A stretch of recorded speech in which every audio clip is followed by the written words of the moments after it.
Hello, guys. It's time to dive into this fascinating topic of psychedelics and meditation, one which has several components that I want to visit because their importance right now in the seeking community when it comes down to expanding consciousness, to exploring reality, and to understanding the self. One of those components is going to be science, of course, biology, metabolism, and then there's going to be metaphysics. As you already see, I'm touching both sides of reality, which is the physics, that's science, and the metaphysics, which is what describes the unexplainable, the mysterious, the enigmatic side of reality. And then, of course, there's going to be some controversy, which is usual in these types of conversations. There are some examples that I'm going to share with you, which I think are really funny when it comes to trying to make our minds onto what psychedelics are and how they actually open your perception, or how can they open your perception, or what they really do. So buckle up and let's have fun with this, because that's the purpose of it. Now, I particularly have an interest in psychedelics because I wouldn't be here if it wasn't for psychedelics, and you will see that this is very, very common in the communities that have been coming out of the psychedelic usage, that a lot of people say that it changed the way they perceive reality and so on. But there is a dark side to psychedelics, which is the one that, you know, these advocates don't really talk about. You know, the ones that kind of didn't get anything out of psychedelics, the ones that didn't seem to enjoy their psychedelic trip or session or ceremony or whatever we want to call it, their experience in general. And then there is, of course, the meditative practice, which when we take it to the spiritual or sort of religious way, which sometimes can get to, we're talking about the Oriental philosophies of life, which is mostly Buddhism, and how they touch into the topics of psychedelics. But let's start with psychedelics in general. What are psychedelics? And, you know, far from me being, you know, a teacher on biology in general, I'm just going to touch on some of the things that I know that are relevant when we want to discuss the whole idea of what the experience is and how can they give us a glimpse into reality as it is and open up our perception. Psychedelics are substance, and they are exogenous to us, meaning that they are consumed by different methods. And one of the most common right now that it's being perhaps overused, and I mean this in the way that there is the risk of exploiting this natural medicine, is ayahuasca, which is a combination of two plants, chacruna and ayahuasca itself, the ayahuasca vine, and that contains DMT. There is the, and I'm just talking about the natural occurring ones. There is the other famous one, of course, probably more than ayahuasca, is psilocybin, which is magic mushrooms, or that's just a general term to the plethora of different types of mushrooms that we have that have psilocybin. And then there is ibogaine and other ones that are psychedelic by nature. And in the structure itself, all we're talking about is, and this is quite relevant because I'm going to go now into the biology of psychedelics, at least to the extent that I can possibly even touch, and I'm just touching the surface here. There are, say, internal substances that we produce that are basically psychedelics. For example, DMT was was thought to be produced by the pineal gland in the 90s by Rick Strassman, which is a book I recommend. DMT, the spirit molecule. Rick Strassman, look it up. Is a fantastic contributor to the whole psychedelic scene, and he did a research in DMT, which is intravenous, and that's a different way to take psychedelics, which is interesting itself. But we produce this in our pineal gland. This was recently found out by research done just a couple of years ago, I think, maybe a year ago. It was corroborated. So we do produce DMT, that's present there. Psilocybin, again, being a tryptamine, they're all tryptamines, that's the key thing. You may be familiar with the word tryptophan, which is an amino acid that we produce, and I believe it's not, is a non-essential amino acid. I may be wrong there, but in any case, we have this amino acid in our body, and I'm pretty sure we produce tryptophan. So it is even an amino acid that we produce, and the difference molecularly is very small to a tryptamine. Now, tryptamines, again, we produce, and they're a part of our body. Even serotonin is a tryptamine, and melatonin is a tryptamine. And you may be familiar with those two because serotonin is what we want, for happiness, or at least it's what's produced. And then melatonin is what we produce to go to sleep. And that's just a diurnal cycle that we have. So these are molecules that exist in our body, and that means that we have receptors for them. So when we take exogenous, which just means external to us, substances that contain this, then something funny happens in ourselves, and that they alter consciousness. That is the thing. These substances are supposed to alter consciousness. Now let's go back to our biology. When we say serotonin and melatonin, they're doing, in essence, a controlled shift in consciousness. Serotonin definitely changes our consciousness, the way we perceive things. It just becomes, we become happy. Melatonin makes us sleepy. It's changing our consciousness. We don't get freaked out by this because it's just a natural thing to be happy and to be sleepy. But when we produce, or not produce, we can produce a lot more, and that would be part of meditation when I get to that. When we take these substances in a vast amount, we're definitely changing our consciousness in a different way. And so this is the whole premise. It's important to realize first that they are not some drug that is not unfamiliar, or that is unfamiliar to us. We are very familiar with these substances, and our body is capable of handling them. There is no toxicity reported with them too. And again, this is just general information. I'm not advocating anything, nor am I deterring anybody from doing this. But this is what's happening in the body. Now, how they change consciousness is what is debatable, and what is happening there, because we try to approach it purely from a scientific point of view, and very little from an experiential, because our science is rigged in this understanding of reality based only on empirical evidence, not subjective.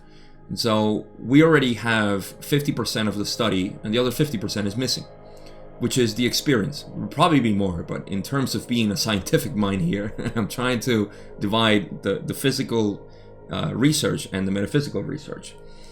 However, what it is reported is that people have a huge shift in their consciousness, and this can be in both ways. You can go into the blissful state and mystical experience, all the way to the infernal, demonic, really terrible, bad trip that we're aware of. This will become more clear as I go on, especially when I get to meditation. But this is what's happening. Now, metaphysically, what we know that is happening really is that your consciousness is being altered so you can see the whole of yourself. Okay, so you're not seeing anything that is external to you. Everything is internal. And depending on the makeup of yourself, you're going to explore and see that. This is a very superficial description of the experience.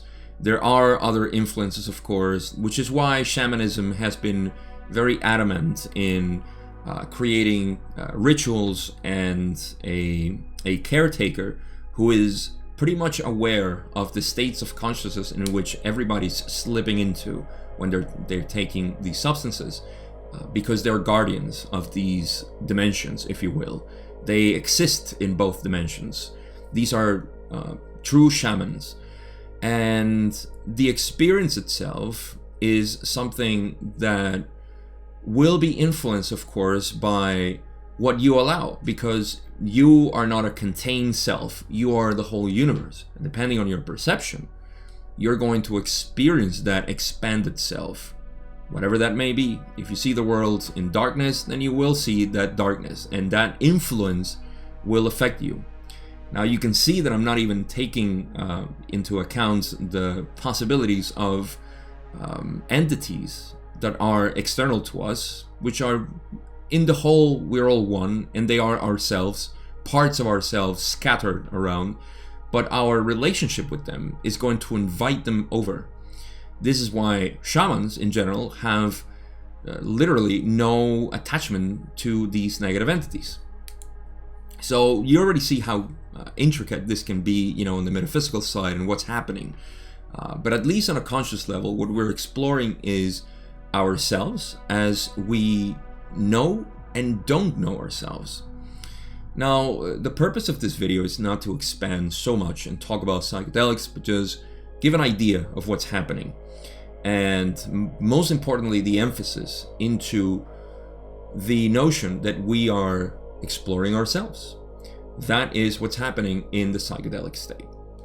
Now, an important thing to mention here is that no matter how we do it, this is a forced state of consciousness. We are not entering this state of consciousness by sheer act of will and of desire.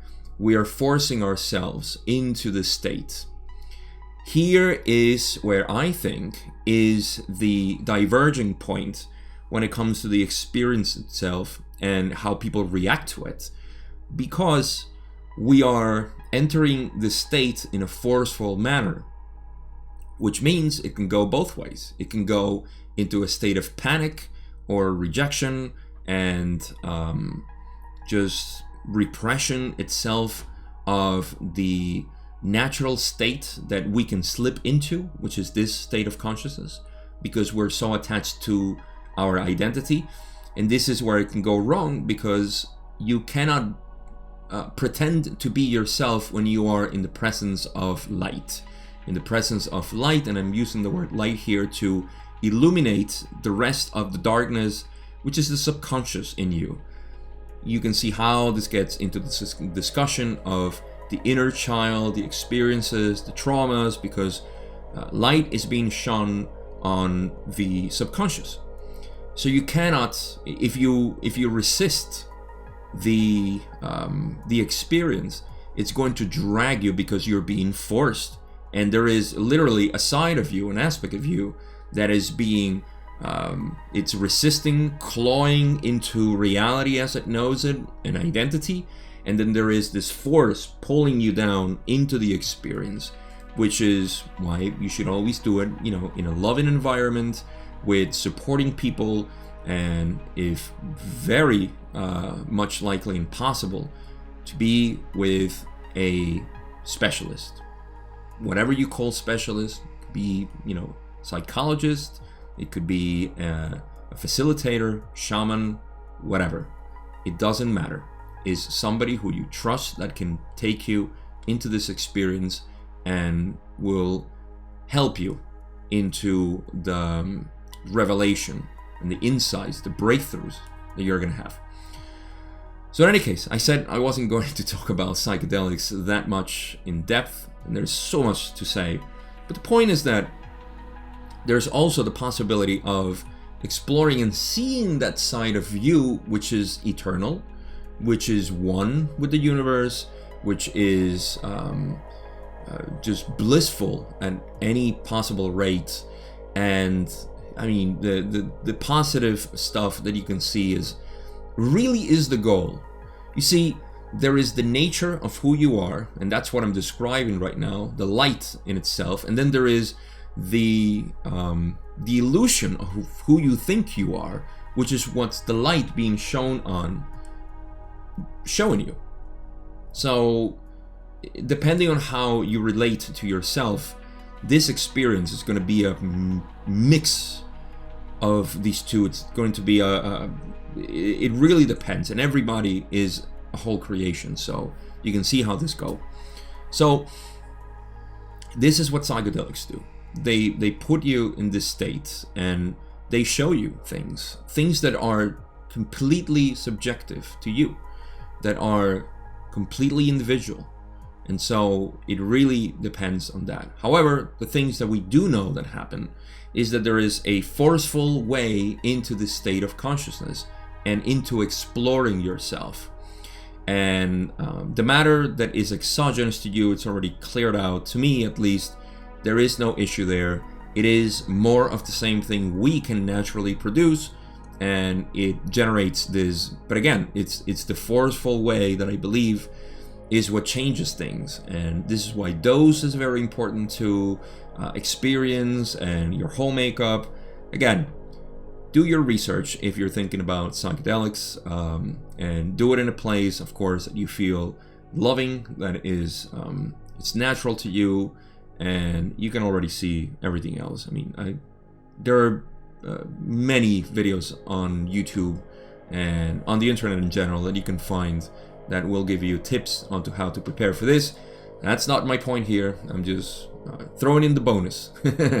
So now the question is, what is meditation, and why meditation is equated to this, and what are the reports that we have in terms of meditative state? Meditation is, in general, trying to do the same thing as psychedelics. And it's not trying, it is doing the same thing, which is exploring yourself. Now, the difference is that your state of mind is going to produce or regulate the production of these biochemicals, which are the same ones. It's the same tryptamines. And it's going to do it in, of course, a very balanced fashion, because you are very unlikely to produce a vast amount of something that's going to trigger you out. In fact, there is just a little side note here, talking about DMT. DMT is produced in vast amounts when we're born and when we die. So there is that point that we know that DMT is a substance that's why they call it the spirit molecule, because it's allowing you to enter the world and leave the world itself too. But we produce it all the time. And you know, in a regular state, DMT will be regulated over the period of the day. It is strongly suggested that is related to melatonin, as far as my research goes. So having a production of melatonin, and you can see how everything starts tying into a lifestyle which supports your mindset, a lifestyle in which you respect the cycles of sleeping and waking up, but also how you live your life, how much sun you take. And the sun is directly related to melatonin production, or just light that you're exposed to. This blue light that we have is terrible for that, dysregulating, of course, the production of melatonin. And you know, the food that you eat, of course, but most importantly, your mindset, how you think. What is your world? How do you think? How do you what do you think about yourself and everything else? So meditation is getting into that point where you're exploring the same ego self is what you're exploring when you listen to the mind, when you observe the mind, which is what meditation should really do. I think it's impossible in the Western world to escape the word meditation, so I'm always trying to use the synonym phrase that I call sitting in silence, or just staying in silence. Silence not verbally, but just silence of the mind. And the best way to describe this, just observing the mind. So in any case, the idea is the same thing. We're exploring ourselves. Now, I'm going to give you an interesting point, which is there are forced ways of induced meditation. Let me put it this way.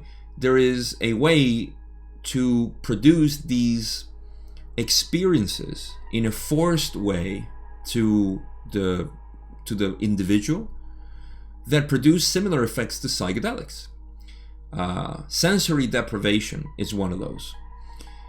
Again, there is no exogenous psychedelics or exogenous substances going into your body, yet the effect is similar.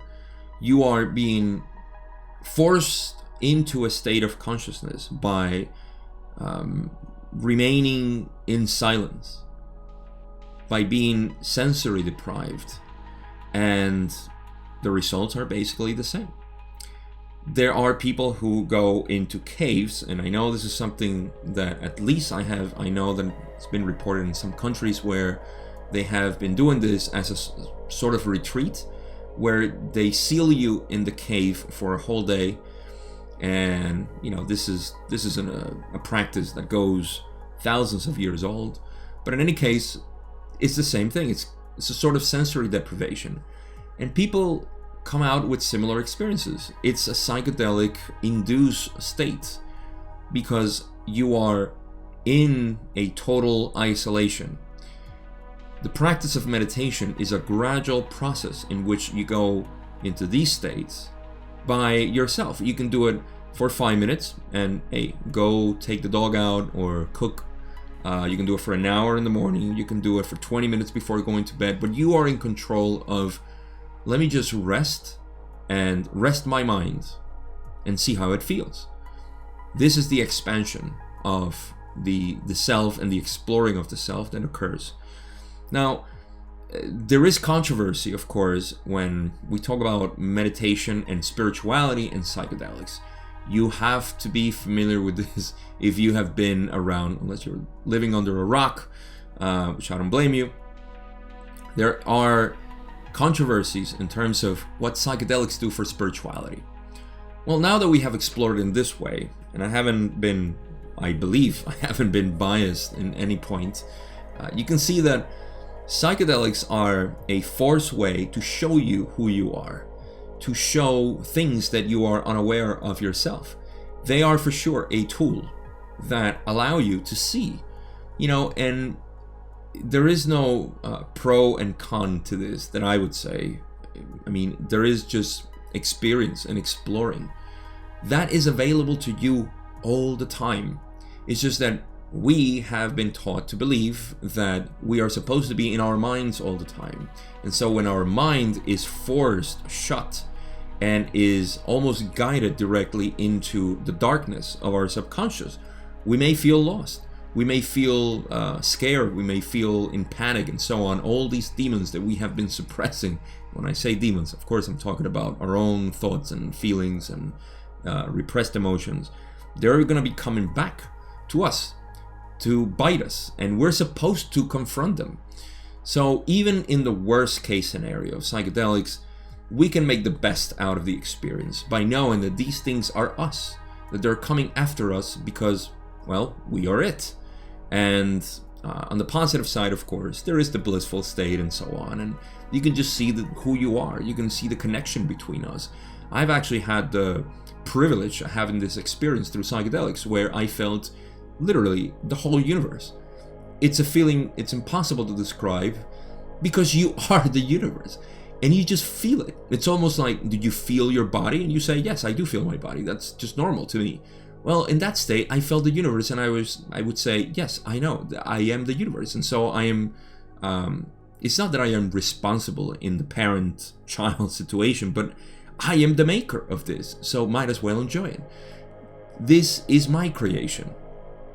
Of course, this wasn't coming from the ego, it was just coming from the feeling. The heart only feels, it doesn't know itself, it doesn't believe in itself as a sort of individual, it's only feeling.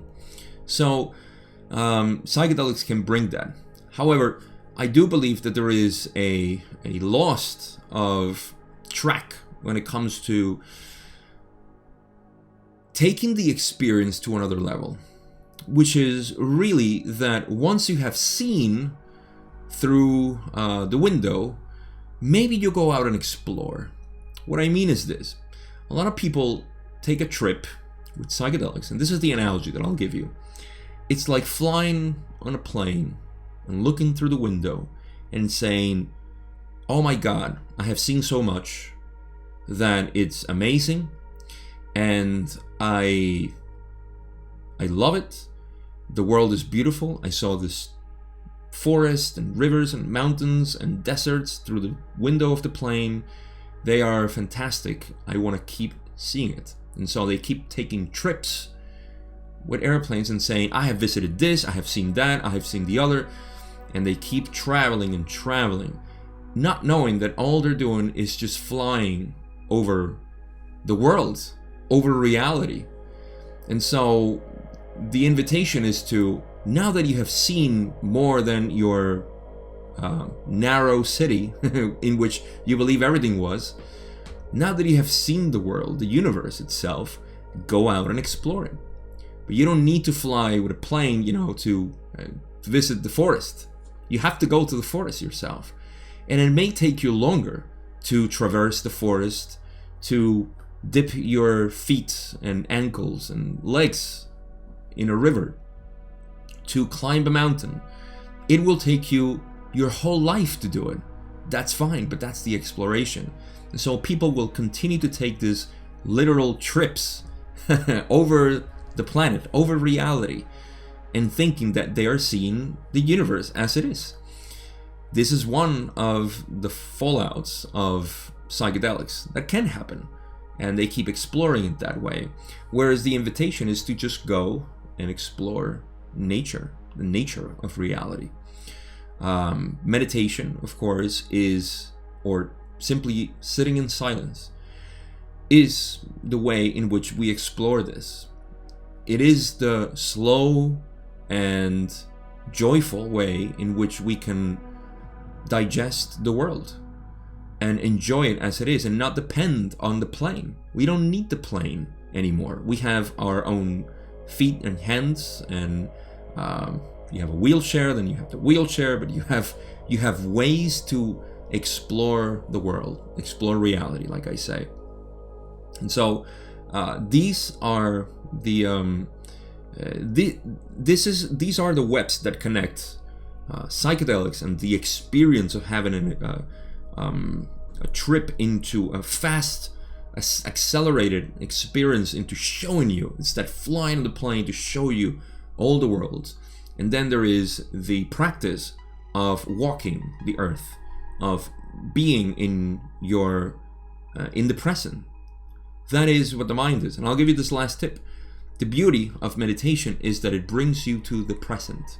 Just like creating art or playing music or even talking like I do. There is no way in which my mind is informing the words that I should say. Every single word that I'm saying, it's coming out of the present. Just like every stroke of a brush can be from the present. It's not being produced by the mind, because the mind is only concerned with the past and the future.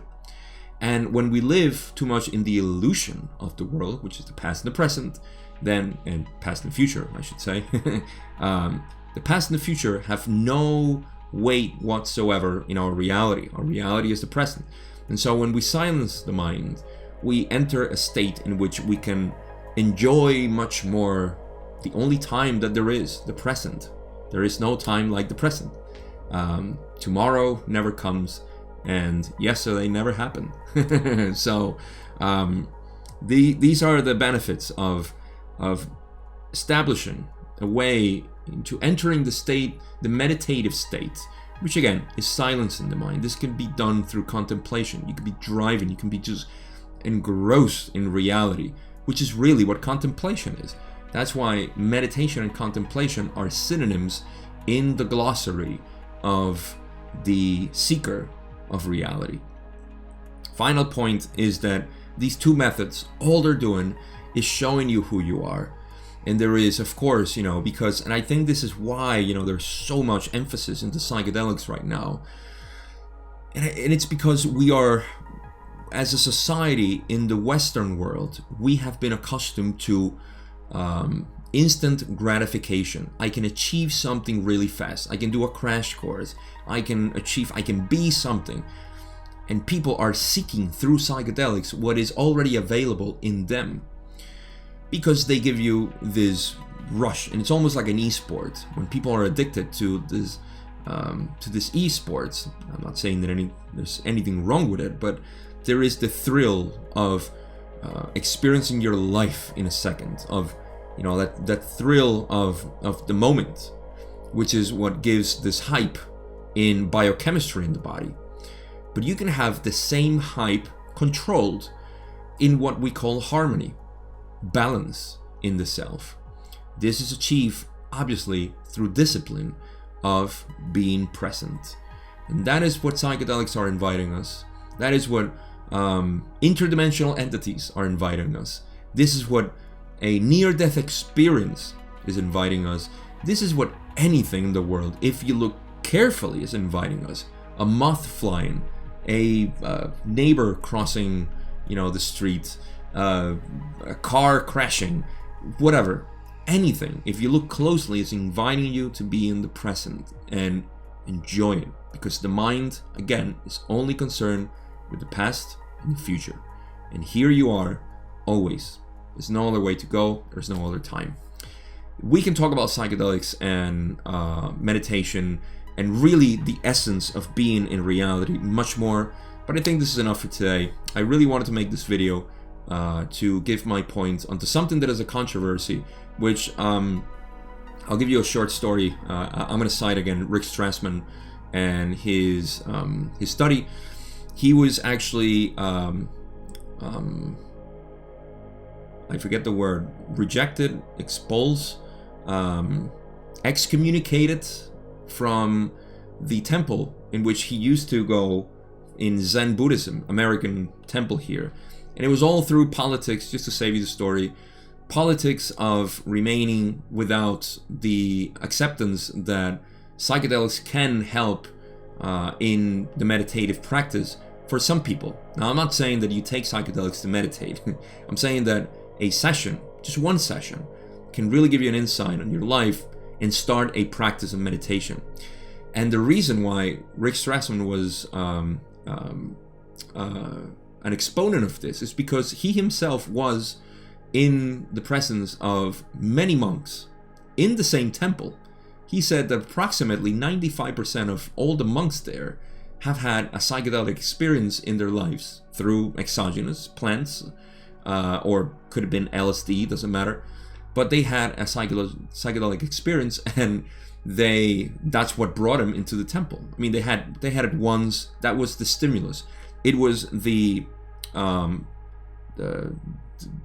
beginning of their journey was with psychedelics. So it stands to reason that when people who are not accustomed to this Oriental mentality can have an insight, they can actually adopt a discipline for meditative practice. And so he was excommunicated from the, I would call it a church already, which is, it's sad to say, but any belief system can become a religion, and definitely this because of the politics at the time, which I'm not going to discuss of what happened, but there was people who wanted to rise onto power into the temple. Sadly enough, I love Zen Buddhism, but some of the churches right now are basically political now. So in any case, there is a reason, there is a position, there is a place for psychedelics in the spiritual community. Otherwise, it wouldn't be. The controversy that you're seeing right now is because people may say that this is the way to achieve gnosis, to achieve enlightenment, illumination, etc. That's not true. Meditation is not a way of achieving enlightenment either. And I'll leave you with that. I know that's a controversy for me to say it too, but meditation would not lead you to enlightenment. That's a lie. However, it'll get you close, just like anything else. It'll show you enlightenment if you want to see it, but that depends on you. All right, with that, I think that's enough to talk about psychedelics and meditation. And I hope this was valuable to you. Leave me a comment if you think this was. Share it with others, because I know that I talk about the law of one in my channel primarily, but I think this can benefit a lot of people who are wondering about psychedelics and meditation or spiritual practices and so on. And I know there's much more to say, but hey, if this video becomes popular, I'll probably talk more, because I have deep experiences, or have had deep experiences with psychedelics, and that really brought me into my state of spiritual practices or discipline with all the old Zen Buddhism, which is really what triggers me, the old schools, and this is what I am. So thank you again for watching. Share the video, like, subscribe if you're new to the channel, of course. That would help a lot. This serving soul that is here. And that's all I got to say. As always, thank you. I'll see you in the next video.